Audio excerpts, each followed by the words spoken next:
invite sur le meilleur blog de Belgique, www.banamikili.skyblog.com.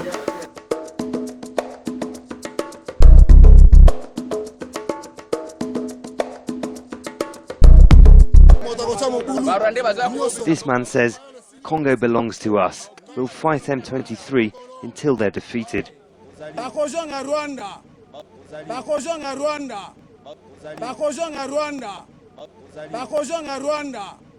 And these men say they'll send the rebels.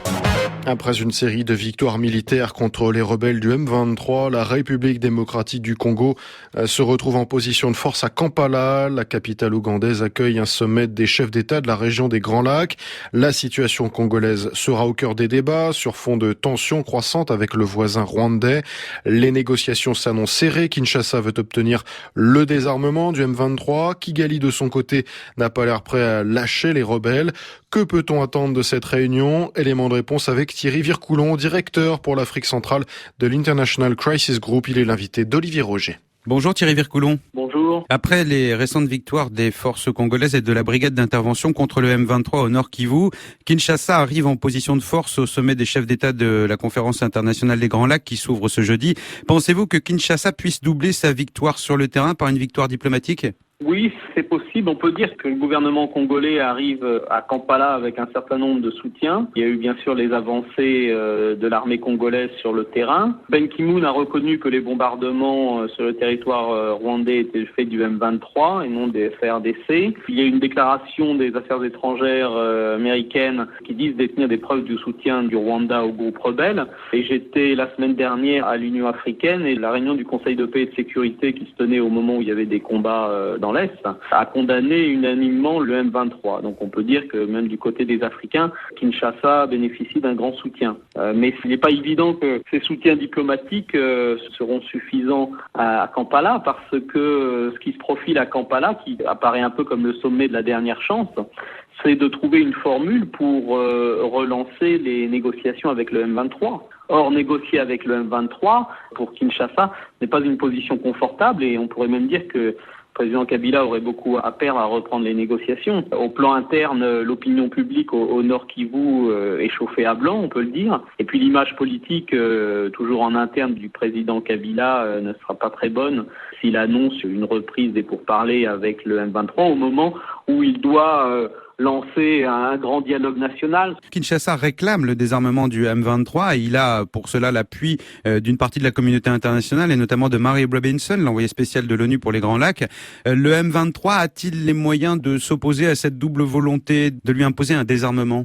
Le M23 a perdu beaucoup, si ce n'est toute sa crédibilité dans les récents combats, mais il ne peut y avoir de désarmement que dans deux cas de figure. S'il y a un accord à Kampala entre le M23 et le gouvernement congolais, mais dans ce cas, ça voudrait dire désarmement en échange de quelque chose.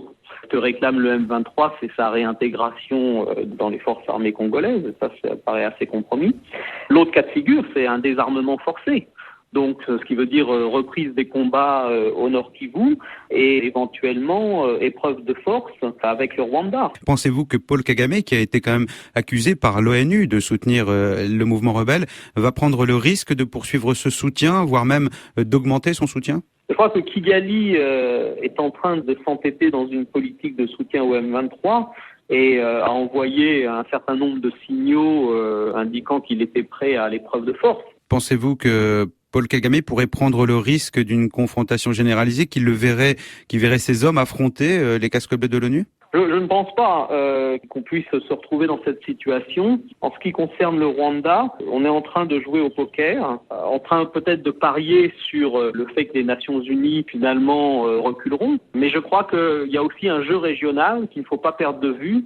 Il y a eu une montée de tension entre le Rwanda et la Tanzanie. La brigade d'intervention est composée de casques bleus, mais de casques bleus qui viennent de Tanzanie, du Malawi et d'Afrique du Sud. Et par conséquent, pour bien comprendre le jeu, il faut suivre les relations entre Kigali et ses capitales africaines. Il y a des questions de leadership africain qui sont en train de se régler ou qui pourraient se régler sur le terrain au Nord Kivu. Concernant justement plus précisément le Nord Kivu, quelles seraient les concessions faites à Paul Kagame qui le pousseraient justement à relâcher la pression ? Ce qui paraît essentiel, c'est d'une part le sort du M23. Donc il faudrait trouver une solution pérenne pour maintenir l'existence du M23. Et puis également la question des FDLR, donc des anciens génocidaires qui forment un groupe armé encore dans les Kivu, doit être traitée. À cette problématique des FDLR, les Nations Unies, Mary Robinson, répondent que c'est justement le rôle de la brigade d'intervention que de neutraliser tous les groupes armés. Pour le moment, la brigade d'intervention n'a pas dit clairement quelles étaient ses cibles, n'a pas dit quelles étaient ses priorités, parce que des groupes armés dans les Kivu, il y en a plus de 40. La question, c'est de savoir si elle a, oui ou non, l'intention de traiter les FDLR, parce que pour le moment, sa première cible semble être le M23. Alors, je crois qu'il y a une possibilité de marchandage diplomatique entre le M23 et les FDLR, mais il est nécessaire que les Nations Unies soient plus explicites sur leur cible quand ils parlent de neutraliser les groupes armés, parce que c'est une expression qui est beaucoup trop vaste, qui nécessite qu'il y ait un ordre de priorité, qu'on fixe des cibles prioritaires. Merci beaucoup Thierry Vercoulon. Thierry.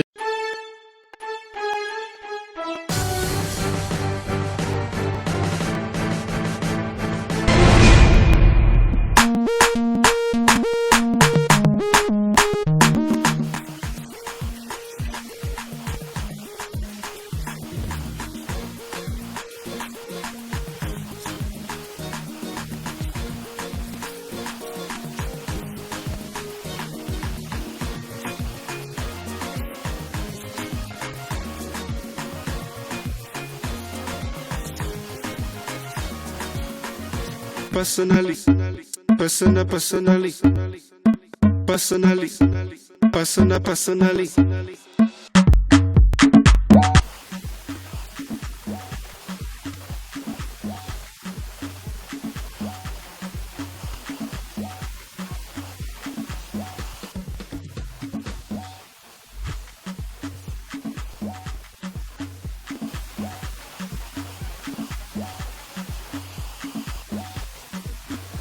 Esprit Voyageur, une agence de transport de personnes. Esprit Voyageur pour tous vos déplacements professionnels, personnels, seuls ou en famille, avec des horaires précis. Esprit Voyageur est là pour vous servir. Esprit Voyageur, partons ensemble.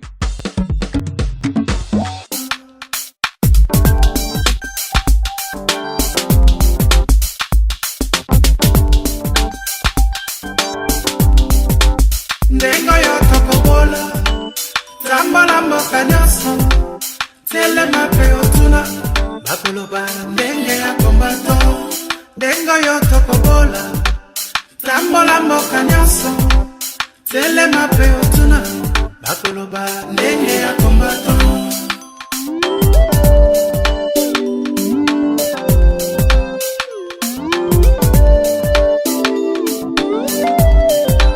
Banda sena jantotila Na boma pena matadi Na koti na kisangani Akasai pena katanga Lekanga mboya pasa Gati Angola Kota na Gabon Bandimi bakombato Ndengo yoto kobola Lamba lambo kanyoso Tele mape otuna Bakoloba ndenge ya kombato Ndengo yoto kobola Zamba mboka nyoso Tele mape otuna Bakoloba ndenge ya kombato